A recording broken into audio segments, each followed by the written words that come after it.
Chers clients, bonjour, merci d'avoir choisi Mova. Dans cette vidéo, nous allons vous montrer comment utiliser correctement l'aspirateur robot Mova Z60 Ultra Roller complète. Tout d'abord, ouvrons la boîte et sortons tous les accessoires.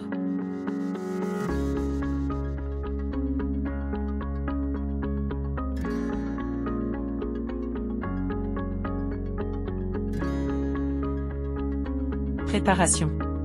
Placez la station dans un endroit le plus dégagé possible et disposant d'un signal Wi-Fi satisfaisant. Assurez-vous qu'il n'y ait pas d'objet au sol à moins de 1,5 m devant la station et à moins de 0,5 m de chaque côté. Branchez le câble d'alimentation. Un voyant lumineux indique une connexion réussie.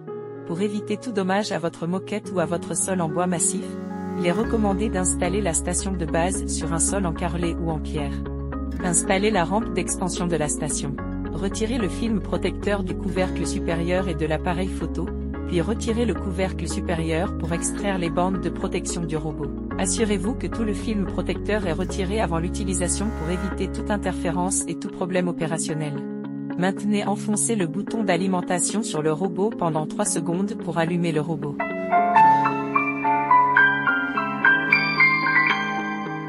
Placez le robot sur la station d'accueil. Un message vocal confirme la connexion et le début de la charge. Retirez le couvercle du réservoir à poussière. Retirez le module distributeur automatique de solution situé sur le côté gauche, puis ouvrez le couvercle du compartiment. Ajoutez la solution de nettoyage officielle dans le réservoir. Notez que ce réservoir ne peut utiliser que le détergent spécial Mova et ne peut pas être remplacé. Si vous avez des animaux domestiques, vous pouvez ajouter la solution contre les odeurs d'animaux domestiques fournie dans le réservoir B. Ce détergent est conçu pour les familles d'animaux domestiques afin d'aider à éliminer les odeurs. Après avoir ajouté la solution de nettoyage, fermez le couvercle, remettez-le en place et fermez le couvercle du réservoir à poussière. Retirez le réservoir d'eau et remplissez-le avec la quantité appropriée d'eau du robinet, à température ambiante. Fermez le couvercle et installez à nouveau le réservoir d'eau propre dans la station. Connexion à l'app. Sortez le robot et ouvrez le couvercle à rabat. Scannez le code QR sur le robot ou recherchez Mova Home dans l'App Store, Google Play Store pour télécharger l'application. Ouvrez l'application Mova Home. Si vous utilisez l'application pour la première fois, cliquez sur Inscrivez-vous maintenant. Vous pouvez utiliser votre numéro de téléphone portable ou votre adresse email pour vous inscrire. Veuillez saisir le numéro de téléphone portable, email et cliquez sur Obtenir le code. Saisissez le code de vérification qui vous a été envoyé par Mova. Définissez le mot de passe de votre compte. Lors de la connexion suivante, vous pouvez choisir d'utiliser la connexion par numéro de téléphone, l'adresse électronique, la connexion par Mova ID ou la connexion par un tiers au bas de la page. Après vous être connecté, ajoutez votre robot à la liste des appareils. Retirez le couvercle, scannez le code QR sur le robot. Vous pouvez également cliquer sur « Ajouter » sur la page d'accueil pour ajouter manuellement un appareil à partir de la liste des modèles. Suivez le guide de l'app pour vous connecter au Wi-Fi. Veuillez noter que le mode Wi-Fi doit être 2.4 GHz ou 2.4 GHz inclus. Sur l'interface de la page web. Sur l'interface de l'application. Vous pouvez également utiliser le Wi-Fi mixte 2.4 GHz/5 GHz qui contient 2.4 GHz. Pour les routeurs d'autres marques, veuillez vous référer aux instructions du manuel utilisateur ou de l'application pour configurer le Wi-Fi 2.4 GHz ou le Wi-Fi mixte 2.4 GHz/5 GHz. Saisissez le nom et le mot de passe du Wi-Fi auquel vous souhaitez que le robot se connecte. Suivez les indications de l'app et assurez-vous que le robot soit sous tension.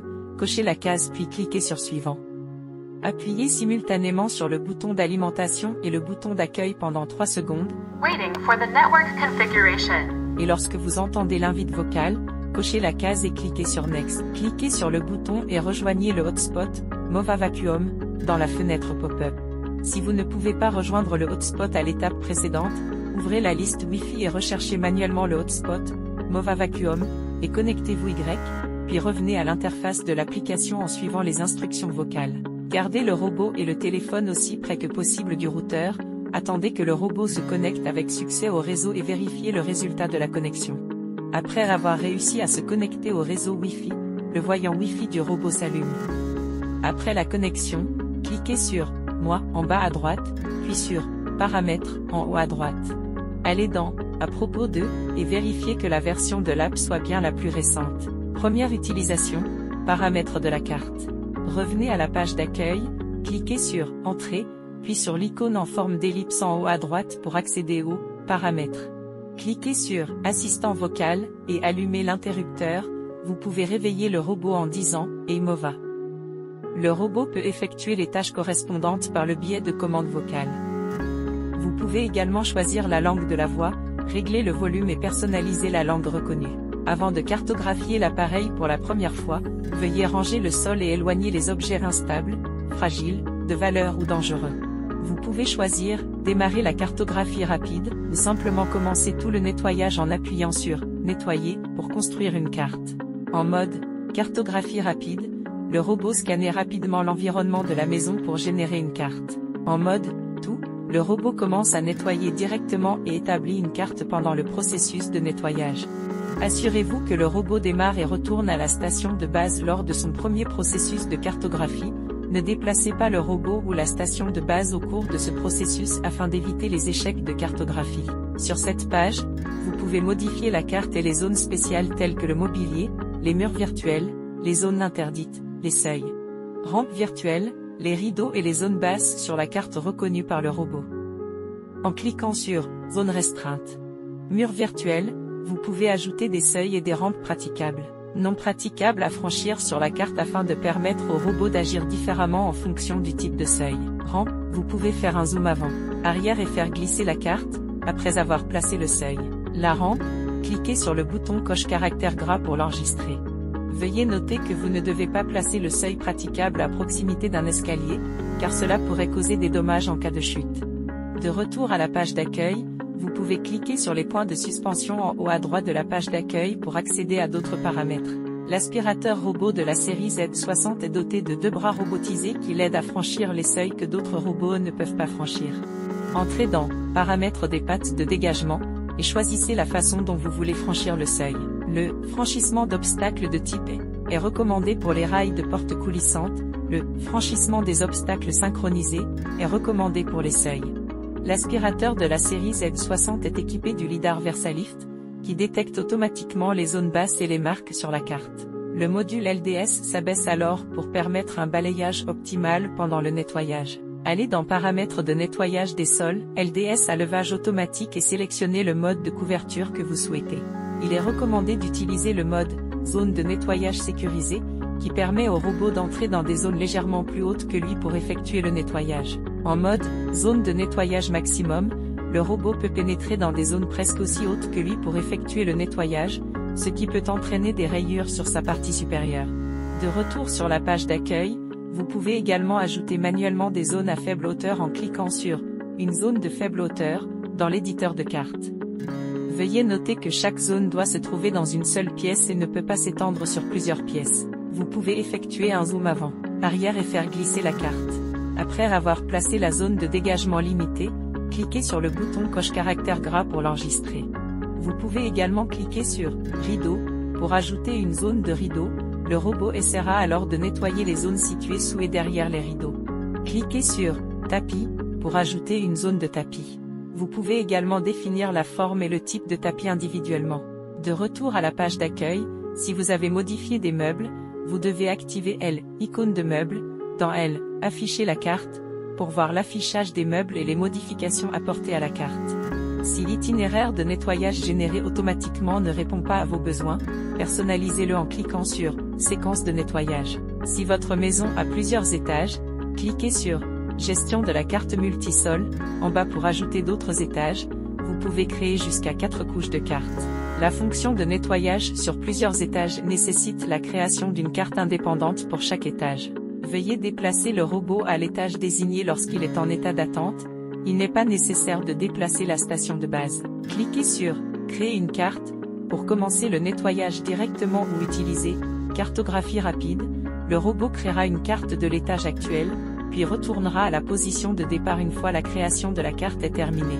Une fois la carte créée avec succès, il est recommandé de changer la méthode de commutation de carte en « identification intelligente ». Lorsque le sol doit être nettoyé, vous pouvez directement déplacer le robot vers le sol actuel et commencer une nouvelle tâche de nettoyage. Le robot reconnaîtra automatiquement et passera à la carte correspondante. Une fois la tâche de nettoyage terminée, le robot reviendra à la position de départ. Si les serpillières doivent être lavées pendant le nettoyage, vous pouvez déplacer manuellement le robot vers la station de base pour lancer le lavage, puis le remettre à sa position de départ dans les 15 minutes afin qu'il reprenne automatiquement la tâche. Première utilisation, paramètres de nettoyage. Retournez à la page d'accueil, cliquez sur l'icône goutte d'eau, puis entrez dans la page Clean Genius et la page Personnaliser. Cliquez sur Personnaliser pour ajuster le mode de nettoyage, la puissance d'aspiration, l'humidité de la serpillière, et plus encore.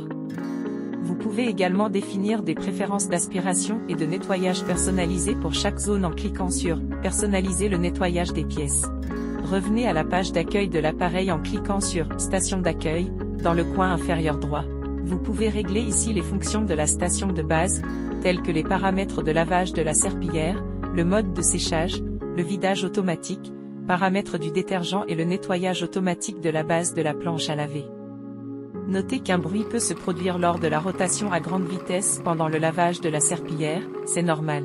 Si elle est utilisée pour le premier nettoyage ou dans des scénarios très poussiéreux dans votre maison, il est recommandé de régler l'auto-vidange à une fréquence élevée. Le mode intelligent est recommandé pour le nettoyage quotidien. Vous pouvez régler le mode d'ajout de déterge, le type de déterge du réservoir à baies individuellement. Allez sur la page d'accueil et cliquez sur les points de suspension en haut à droite pour plus de réglages. Vous pouvez également régler le mode de nettoyage des tapis comme vous le souhaitez dans les paramètres de tapis. Cliquez sur les paramètres supplémentaires de levage de serpillière. Vous pouvez définir différentes stratégies de nettoyage du tapis. Entrez dans les paramètres de nettoyage des sols. Vous pouvez activer le mode d'évitement des collisions, le nettoyage dans le sens du sol, le nettoyage dynamique zoneusol, il y a des obstacles. En mode d'évitement des collisions, le robot réduit les collisions avec les murs, les meubles et les obstacles, mais l'efficacité et la couverture du nettoyage sont réduites. Lorsque la fonction « nettoyage dans le sens du sol » est activée, pendant le nettoyage global et le nettoyage sélectif des pièces, le robot suit le sens du sol, ce qui réduit les frottements contre les joints du sol. Après avoir activé le nettoyage dynamique des zones où il y a des obstacles, le robot enregistrera toutes les zones qu'il a manquées en raison de l'évitement des personnes et des animaux de compagnie. Il reviendra les nettoyer à la fin de la tâche.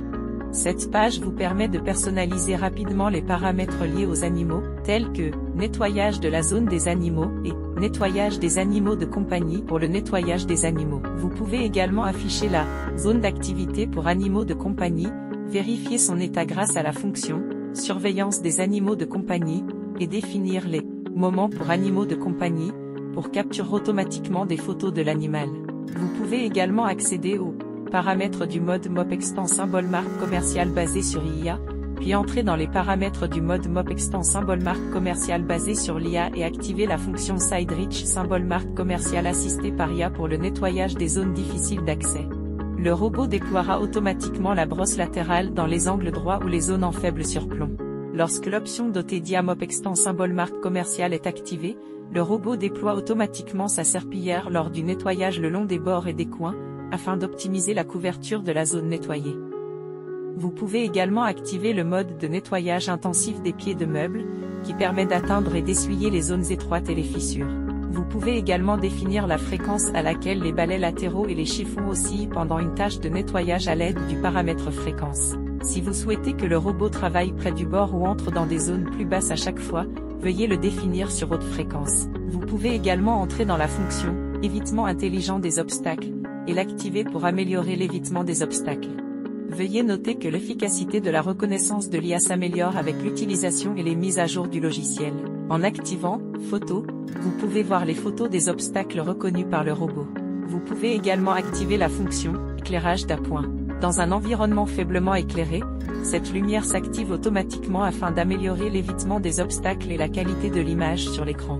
Vous pouvez également aller dans « Paramètres », sélectionner « Plus de fonctions », activer ou désactiver « Mode DND », reprendre le nettoyage, le verrouillage enfant et contrôler votre robot à l'aide de la télécommande. Accéder au menu « Utilisation des accessoires ». Vous verrez la durée de vie de chaque accessoire. Veuillez remplacer l'accessoire avant son expiration pour garantir le bon fonctionnement du robot. Vous pouvez également accéder à la caméra en temps réel pour permettre la visualisation à distance. Appuyez rapidement 3 fois sur le bouton de recharge. Cliquez sur Réglages dans l'app. Définissez un mot de passe à 4 chiffres. Il vous permet d'utiliser la fonction de caméra en temps réel. Ainsi, vous pouvez visionner à distance l'enregistrement en direct du nettoyage grâce à la caméra du robot. Vous pouvez cliquer sur le bouton caméra à droite de la page d'accueil de l'appareil et saisir le mot de passe pour activer cette fonction. Vous pouvez également contrôler à distance l'unité principale à partir de cette interface pour prendre des photos, enregistrer des vidéos ou recharger l'appareil. Veuillez noter que si vous souhaitez partager votre appareil avec d'autres personnes, vous devez ouvrir la caméra en temps réel avant de le partager, afin que d'autres personnes puissent accéder à la vidéo en direct. Voici les instructions pour la première utilisation du Mova Z60 Ultra Roller complète.